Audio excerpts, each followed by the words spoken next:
Hi guys, welcome back to my channel. My name is TramStarr. Today I figured I'd make a video about the latest questions you might have if you're planning a wedding in 2022 with the ongoing pandemic.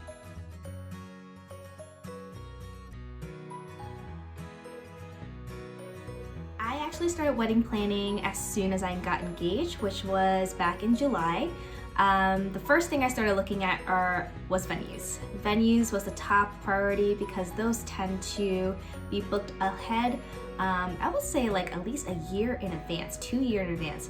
Especially if there is a venue you really love and you want and you are eyeing on, I say you look at your venues first and book that right away.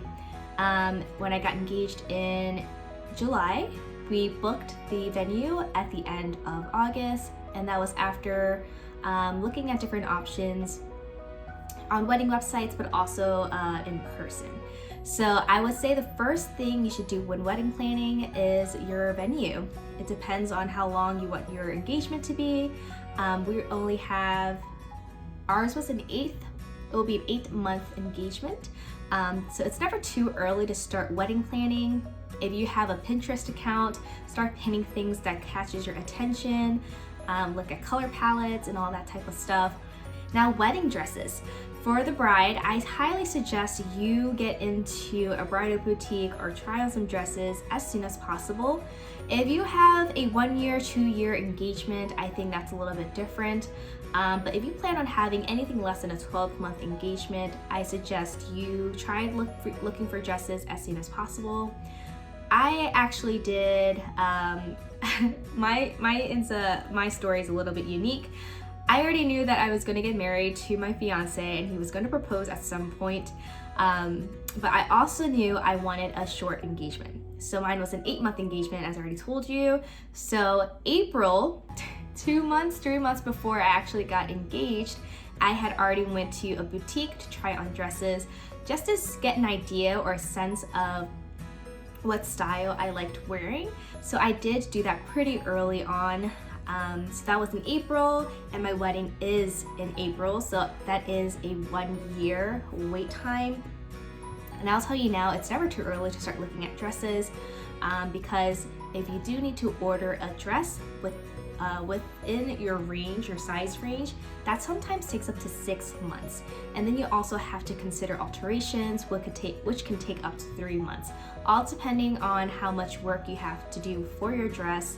And with COVID and all, a lot of shipments do get delayed, so you just don't want to risk that. So I suggest if you have a short engagement, anything under 12 months, you should definitely get dress shopping as soon as possible.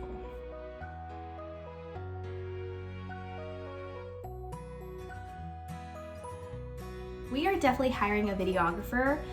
It's one of those things that will last forever. One of those, it's like a treasure, it's something that you will never grow tired of, and maybe your future kids can watch the wedding as well. So I think it's a priceless thing you should definitely get for your wedding. It tends to be costly. It all depends on what kind of vendor you get or which person you hire. I think it's definitely worth it because it's timeless and you will probably want to watch that more than once in your life. So definitely get someone to record your wedding because the time does go by quickly, as I hear. So you get to look back on it yourself and see all the little details you probably couldn't enjoy as much on your wedding day.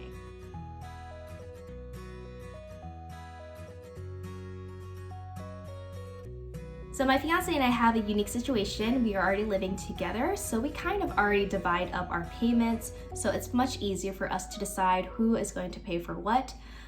So right now I'm handling all the other type of vendors like the videographer, DJ, the photographer, the event coordinator. So I'm getting all of the small vendors, and my fiance has taken care of the venue as well as the catering. So we just divided it up to make it somewhat equal, and we don't want to break anyone's budget or bank account with just one person handling it all. So we kind of divided it up where someone takes the major ones and the other person takes on the more smaller vendors.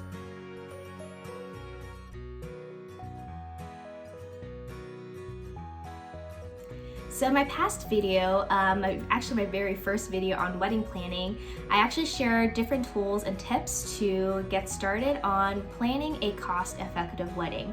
I love visiting stores such as Ross, TJ Maxx, Marshalls, because they tend to have tons of little knickknacks and tools you can use for your wedding. And I noticed that they carry a lot of different frames, different picturesque things that you can use for your wedding, and they are so cost effective and very budget friendly. So visit those stores if you want to get some decorations for your wedding. Hobby Lobby is also a great one. I highly recommend Shutterfly for your wedding if you want photos blasted, 16 by 20s. They were super helpful for me. I used lots of coupons as well. If you're doing majority of your shopping online, please download the Honey app. The Honey app has saved me so much money because it automatically finds the coupons for you, and then you can save tons of money on things you probably didn't know. I have not bought many things from Amazon just because prices do tend to be a little bit higher on some of those things that I want. So I do try to go in person to stores or look online at the actual sites like TJ Maxx and Home Goods and so forth. And I get coupons with that, so it can save me some money.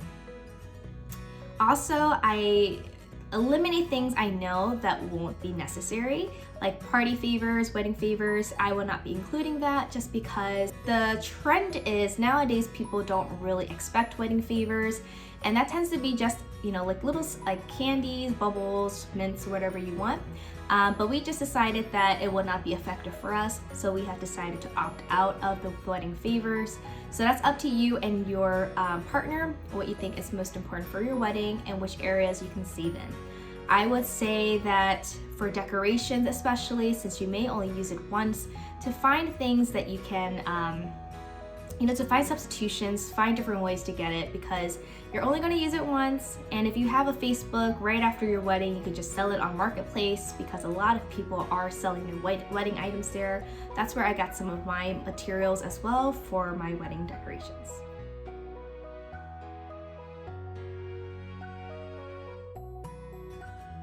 So color schemes, or just a type of what kind of style or theme you want for your wedding. This is so much fun because there are tons and tons of colors nowadays.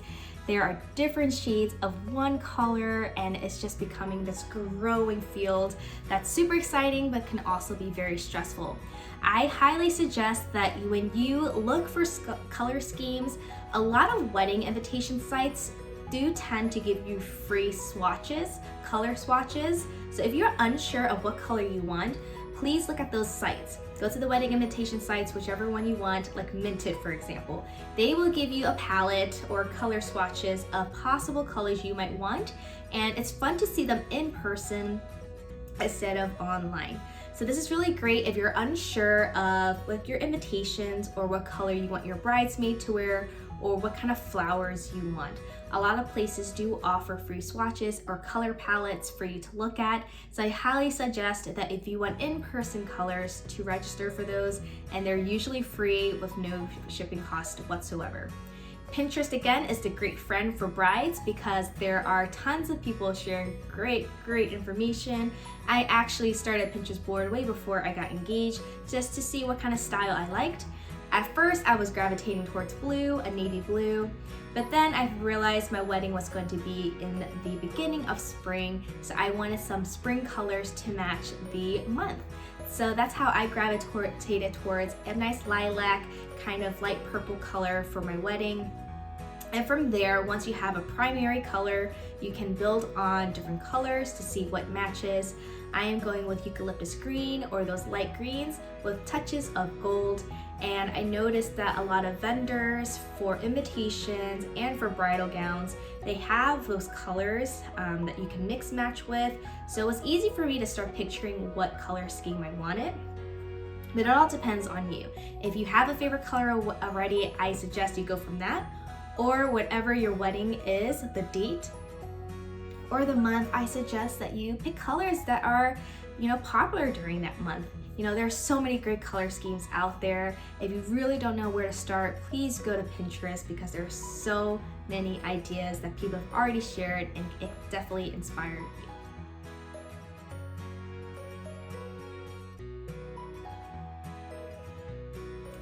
So I actually have started or finished up my alterations. I bought the dress back in April, but I did not bring it in for a dress fitting and for alterations until this past January, literally a month ago. So I brought it in for the first time. They measured me, or they started fixing some things. And so in total, there were 3 rounds I had to do for my alterations. And it all depends on how it looks after they fix something or they've hemmed something. You try it again, and if you're not happy with it, you have to fix it again. So it all depends on your seamstress and how well they fix everything for you, and if you lose weight or if you gain weight. It just all depends. So I would say definitely 4 months in advance, just because you do not want to risk it being last minute, and you don't want anything late. You know, you don't want to start thinking about your dress 2 weeks before your wedding. That's very stressful. So I would say 4 months before your wedding, you bringing your dress to wherever you want to get it fixed and to get that started and going. Again, mine was 3 visits before I actually got my dress back, so it's a lot of work and a lot of time, especially if your wedding is in the summer, where that is like the height of wedding times. A lot of people are having weddings during the summertime. So the boutique you may have gotten your dress at, or David's Bridal, for example, they may get really busy. So definitely take a look at your schedule and just plan 4 months in advance to get your dress fittings and your dress alterations.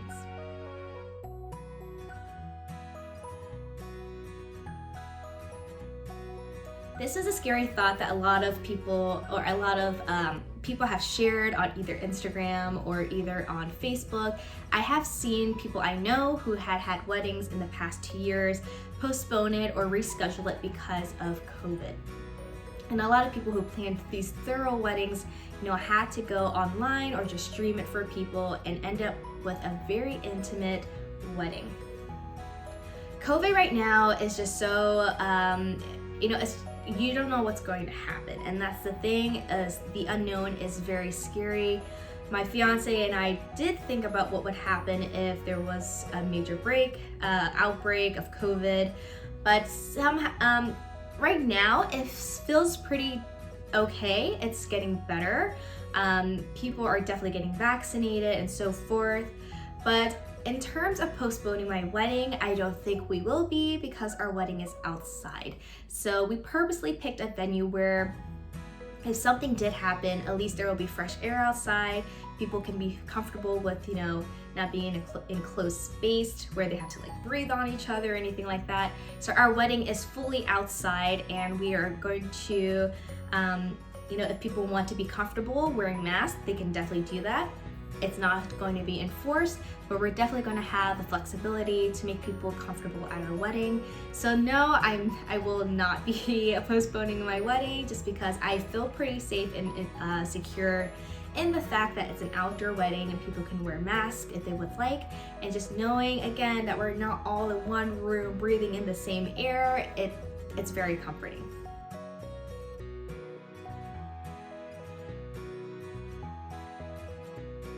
Now the honeymoon instead. So we are going to Mexico. We just happened to decide on this because my fiance has always dreamed of going to Mexico, and this will be his first international trip. So we decided to go somewhere meaningful, and Mexico ended up being that place. Currently right now there are no COVID restrictions in Mexico, so we are free to enter. We don't have to do any COVID tests before entering. We just need to enter or fill out some forms before we get into the country. Now, it depends on where you want to go for your honeymoon. I know places in Asia like Korea, for example, they are still enforcing that 10-day, 14-day quarantine when you come into their country. And it all depends on where you want to go to your honeymoon. A lot of places do check for these things, a negative test before coming in, you're filling out your forms, telling them where you're going to stay for the time being. So definitely do your research before you go anywhere for your honeymoon or before you decide to book anything. I was looking at travel updates for Mexico literally every 2-3 weeks just to make sure everything's all good to go. And that's the only scenario we played, my fiance and I played around in our head, is we are willing to postpone our honeymoon if things do get seriously bad in America or in Mexico. So that is more flexible. We are willing to postpone that if anything does happen. There's a lot of different rules, restrictions now with COVID in various countries. America is strict about coming back into the country, so make sure you take your COVID test before leaving wherever you are. Get the negative test so that you can board safely and come back to America.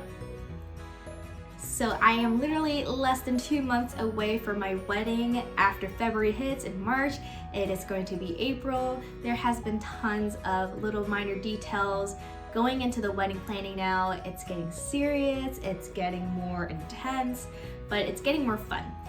There's a lot of things that we have checked off our list. I think we have all of our vendors now. My biggest advice for those who want to get started with wedding planning, and I wish I told you guys this first, but please download an app where you can keep track of all the tasks that you need to do and to accomplish for wedding planning. I currently use the WeddingWire app. My fiance has it on his too. We share that one account, so both of us can see the vendors and all the possible messages we're getting from our vendors. So it's been an easy way to plan because we can save what we like, and the other person can look at what we've already liked before, and then you guys can go from there. So the WeddingWire app has saved me so much time. That's where I found majority of all my vendors. It's been great to see the reviews, live videos, photos, the ratings and all that stuff, and it's all in one little app. And it also has a countdown for you, so you know how many more days left until your big day. There are checklists that you can check off and use as you accomplish each task. So it's a very organized way to do wedding planning. So I highly suggest that you use an app to get yourself organized for your wedding. So that concludes the Q&A for wedding planning in 2022. I hope you guys enjoyed listening to me talk about wedding planning. I can't believe there's less than 2 months to go, and I hope to give you one more video about my wedding before the actual day. And of course, I will be sharing my wedding video with you all so you guys can see how important it is to actually have a videographer at your wedding. And I cannot wait to share this joyous moment and occasion with you all. Again, thank you guys so much for 40,500 views. If you have not liked and subscribed yet, please do. And I will see you guys in the next video. Bye!